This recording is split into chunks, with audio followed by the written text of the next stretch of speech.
নমস্কার সবাইকে, স্বাগত আমার যোগা স্পেশাল চ্যানেলে। আজ হাঁটুর সমস্যার জন্য আমরা কতগুলো যোগা করে দেখাবো। তো আসুন না যাওয়া যাক আমাদের যোগা ম্যাটে।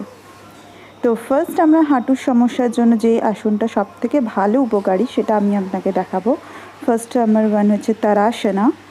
তারাসনা করার জন্য হাত দুটোকে লক করে দেবো, আঙুলগুলোকে ফিঙ্গারগুলোকে লক করে টোজ আপ করে বডি স্ট্রেট নেবো এবং টোজ আপ করে কিছুক্ষণ ধরে রেস্ট নেওয়ার চেষ্টা করব এবং আস্তে আস্তে ধীরে ধীরে যদি কিছু দূর হেঁটে যেতে পারি তাহলে ভীষণভাবে হেল্পফুল এবং পেছনে পা পিছিয়ে আসবো। ওর আসনের দিকে আমাদের আসা যাক। দ্বিতীয় নম্বর আসন হচ্ছে বোধিকোণাসনা।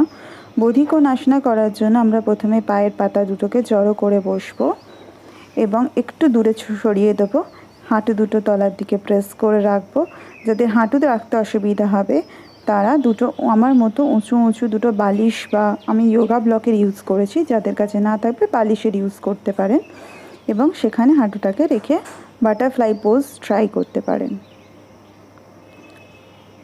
তারপরে ওটা হয়ে যাওয়ার পর বোধিকোণাসনা আমরা করতে যাব।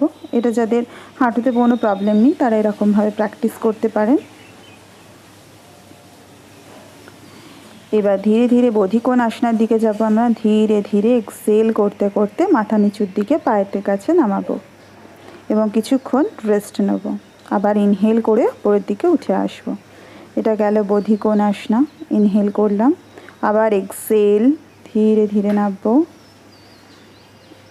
মাথা নামালাম, রেস্ট, আবার ইনহেল করতে করতে ওপরের দিকে। নম্বর আসন করার জন্য আমরা কি করব সেটা একটু দেখে নেওয়া যায়। তৃতীয় নম্বর আসন হচ্ছে দণ্ডাসনা। পাটাকে পুরো স্ট্রেট করে বসবো, ইনহেল করব, নিঃশ্বাস নেব ডিপলি এবং নিঃশ্বাস ছাড়বো ধীরে ধীরে আস্তে আস্তে। আবার নিঃশ্বাস নেব, ইনহেল করব, নিঃশ্বাস ছাড়বো। এটা 4 থেকে 5 বার আমরা করব। এবার পায়ের টোজ দিকে একটু খেয়াল করুন। পায়ের টোজ ইন করব, ইনহেল করলাম, পায়ের টোজ আউট, এক্সেল করলাম, আবার ইনহেল, আবার এক্সেল, পায়ের টোজ আউট। ঠিক আছে, এটা আমরা বসে বসে যেখানে বসে বিছানাতেও বসে আমরা প্র্যাকটিস করতে পারি। এবং লাস্ট আসন হচ্ছে মেরুদণ্ড আসন। এটা বোট পোজ। এখান থেকে আমরা মেরুদণ্ড আসন, কিন্তু এটা দেখার লাস্টে অবশ্যই চ্যানেলটাকে সাবস্ক্রাইব করুন এবং লাইক কমেন্ট শেয়ার করুন যাতে আমার যোগা ফার্স্টে আপনার কাছে গিয়ে পৌঁছায়। ধন্যবাদ এতক্ষণ থাকার জন্য।